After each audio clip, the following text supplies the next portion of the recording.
discussed about introduction of the operating system and the functions the operating system perform. In today's lecture we will discuss the types of operating system that we have. तो सबसे पहले बात कर लेते हैं batch operating system की.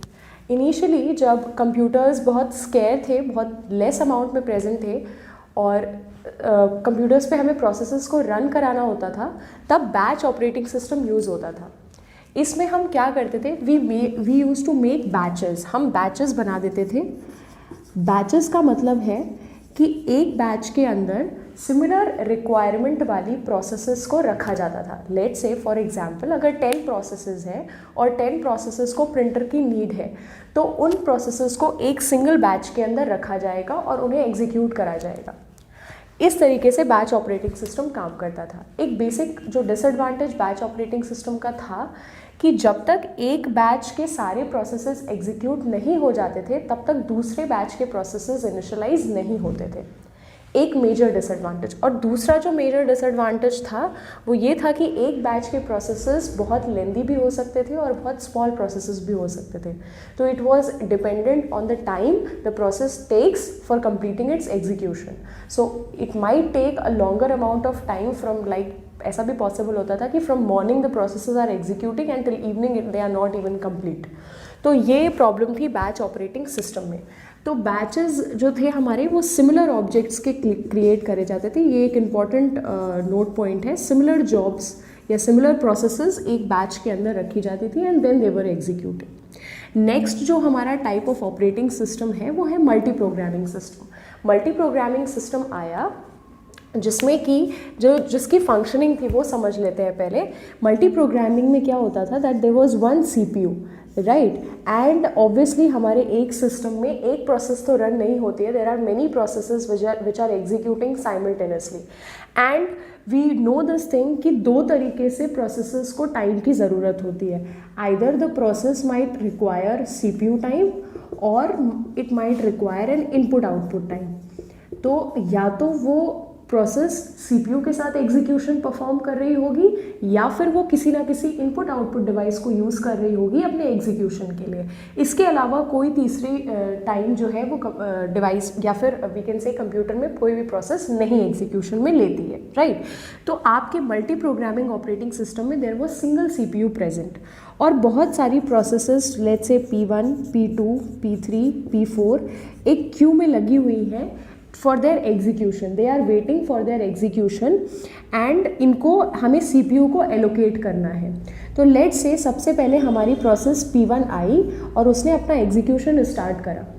अब जब तक P1 एग्जीक्यूशन अपना कंप्लीट नहीं कर लेती, हमारी next job that is P2 CPU को एलोकेट नहीं की जा सकती.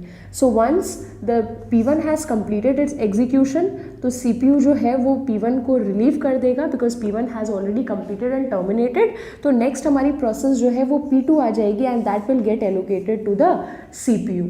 इन केस अगर यहाँ पर क्या होता है कि अगर वो प्रोसेस CPU को छोड़कर कोई इनपुट आउटपुट ऑपरेशन परफॉर्म करने चली जाती है. लेट्स से फॉर एग्जांपल अगर प्रोसेस P2 थी जो अभी तक CPU को एलोकेटेड थी, लेकिन बिकॉज ऑफ सम रीज़न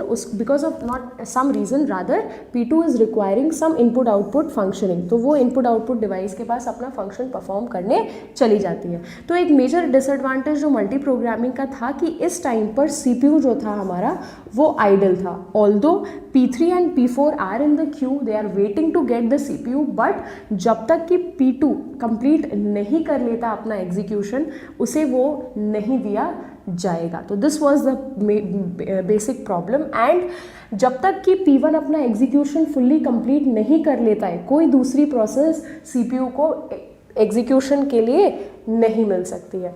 एक और जो हमारा प्रॉब्लम थी इसके साथ, एक तो CPU आइडल था, दूसरी बात हम कभी भी अपने हिसाब से प्रोसेसेस या फिर because of any priority process, let's say अगर P2 की प्रायोरिटी भी ज़्यादा है तो भी हम P2 को CPU से एग्जीक्यूशन पहले परफॉर्म नहीं करा सकते because P1 was the first to come and get the CPU and until unless P1 will complete its execution P2 will not get allocated to it, right. तो ये था हमारा multi programming operating system. Next हम बात कर लेते हैं multi tasking operating system की. तो बहुत सारी बुक्स में आपको मल्टीटास्किंग और मल्टी प्रोग्रामिंग ऑलमोस्ट सिमिलर बताए जाएंगे, लेकिन इनमें एक माइन्यूट डिफरेंस होता है।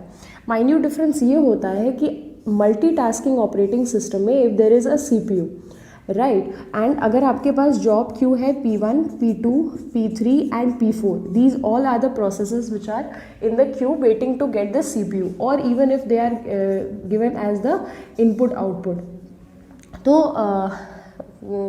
एक चीज़ जो थी मैं मल्टी प्रोग्रामिंग में एक पॉइंट आपको बताना भूल गई कि जो CPU था, अगर कोई प्रोसेस P1 है ना, और अगर वो इनपुट आउटपुट ऑपरेशन परफॉर्म करने चली जाती है तो P2 जो है उसको एलोकेट हो जाएगा if the CPU is not working, because CPU को हम आइडल नहीं रखेंगे मल्टी प्रोग्रामिंग के केस में। ये चीज़ एक पॉइंट है। दूसरा देखते हैं हम मल्टीटास्किंग के लिए। तो मल्टीटास्किंग जो है हमारा, उसमें क्या होता है कि अगर P1 CPU को एलोकेटेड है, right, and if CPU is allocated to the CPU, तो P1 will keep on doing its execution. For example, अगर P2 नेक्स्ट इस क्यू में प्रोसेस इस क्यू में आ जाती है and it is having a higher priority, process P2 के पास एक हायर प्रायोरिटी है किसी भी सेंस में, even if might be possible कि उसके पास प्रायोरिटी ज़्यादा है, माइट बी वो सिस्टम प्रोसेस है, तो होगा क्या, अगर P1 एग्जीक्यूशन परफॉर्म कर रही है CPU के साथ, तो वो एग्जीक्यूशन जो है वो उससे ले लेगा और P2 अपने आप को CPU को असाइन कर देगा, भले ही P1 कंप्लीट हुई हो या नहीं। तो it can remain incomplete in between, because P2 जो था वो आपका हायर प्रायोरिटी प्रोसेस था। Although P1 was executing with the CPU, yet आपने फोर्सफुली उस प्रोसेस को CPU से लेकर दूसरी प्रायोरिटी प्रोसेस को CPU को दे दिया। तो प्रॉब्लम क्या है, there is no problem in that, but ये एक एडवांटेज था मल्टीटास्किंग में। तो मल्टीटास्किंग को हम बोलते थे it was primitive type of operating system. इसको हम प्रिमिटिव ऑपरेटिंग सिस्टम भी बोलते थे, बिकॉज आप इसमें प्रोसेसेस को फोर्सफुली CPU से हटाकर और दूसरी प्रोसेस को एलोकेशन परफॉर्म कर सकते हैं, सो दैट वो प्रोसेस अपनी फंक्शनिंग आगे परफॉर्म कर सके, राइट। तो ये हो गया हमारा मल्टीटास्किंग ऑपरेटिंग सिस्टम। नेक्स्ट हम देखते हैं मल्टी प्रोसेसिंग।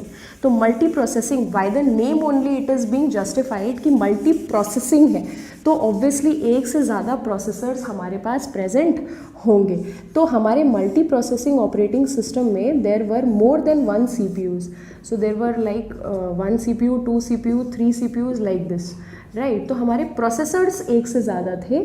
तो हो क्या सकता था इसमें कि अगर यहाँ पर P1, P2, P3 और P4 4 प्रोसेसेस हैं जो कि वेट कर रही हैं for their execution. Now if their the processors are more, so what can I do, I can perform the parallel execution.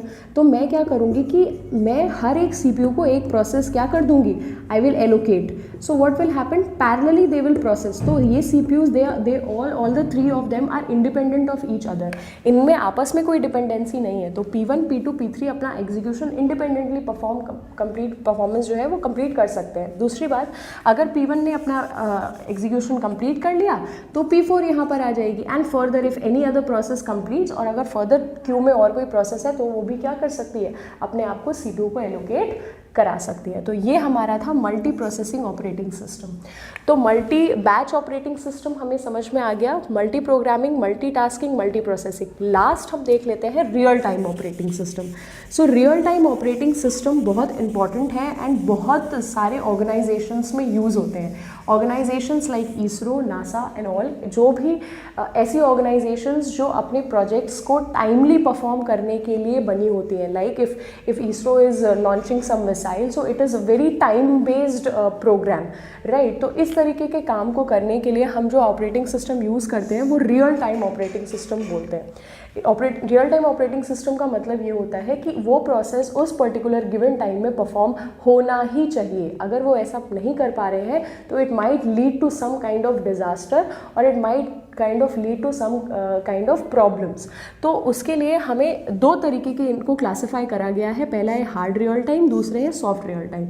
Hard real time में क्या होता है कि अगर इस पर्टिकुलर टाइम स्लॉट में वो फंक्शन प्रॉपरली परफॉर्म नहीं किया गया तो वो बहुत ही ज़्यादा ड्रास्टिक कंडीशंस या बहुत सारी कैटास्ट्रॉफिक कंडीशन को रिजल्टेंट दे सकता है and we can not accept the operating system getting late if it is a hard real time operating system. But soft real time में हमें थोड़ी सी फीजिबिलिटी ये दे दी जाती है कि अगर बाई चांस ऑपरेटिंग सिस्टम थोड़ा बहुत टाइम पे डिफर कर गया तो it will not result into any kind of catastrophic condition. So this was real time operating system, hard real time and soft real time. So हमने देख लिया batch operating system में बैचेस थे because initially हमारे पास computers बहुत ज़्यादा नहीं थे, तो जो भी जॉब्स हमारी आती थी तो सिमिलर रिक्वायरमेंट्स वालों को एक बैच में रख के उन्हें एग्जीक्यूट किया जा सकता था। तो बैच ऑपरेटिंग सिस्टम का डिसएडवांटेज ये था कि जब तक एक बैच के प्रोसेसर्स कंप्लीट नहीं हो जाती हैं तब तक और दूसरे बैचेस के प्रोसेस एग्जीक्यूट नहीं किए जा सकते। मल्टी प्रोग्रामिंग ऑपरेटिंग सिस्टम में ये था कि अगर कोई प्रोसेस सीपीयू को एलोकेटेड है तो जब तक वो अपना एलोकेशन कंप्लीट नहीं कर लेती दूसरी प्रोसेस उसमें नहीं इन्वॉल्व हो सकती। इन केस अगर वो बीच में कोई इनपुट आउटपुट ऑपरेशन परफॉर्म करने चली जाती है तो ही अगली प्रोसेस जो है वो वहाँ पर आ सकती है और जैसे ही वो अपना इनपुट आउटपुट ऑपरेशन कंप्लीट करेगी वापस से वो सीपीयू को गेन कर लेगी। दूसरा है multitasking operating system. Multitasking primitive type of operating system भी बोला जाता है because if a process is executing with the CPU and some higher priority process comes from behind it can forcefully take away that process from the CPU and start its own execution. Real time operating system time based operating system है, ये time पे allocated होता है। NASA, ISRO organizations use these type of operating system because we want that the processor should complete on time। दो तरीके से classified है, hard real time, soft real time. Hard real time के में क्या होगा कि अगर वो उस पर्टिकुलर टाइम बिंग में कंप्लीट नहीं हुई तो बहुत ज़्यादा ड्रास्टिक कंडीशंस के लिए वो रिजल्टेंट हो सकती है। So that's it for today's video. If you like it please do like, share, comment and subscribe. Thank you.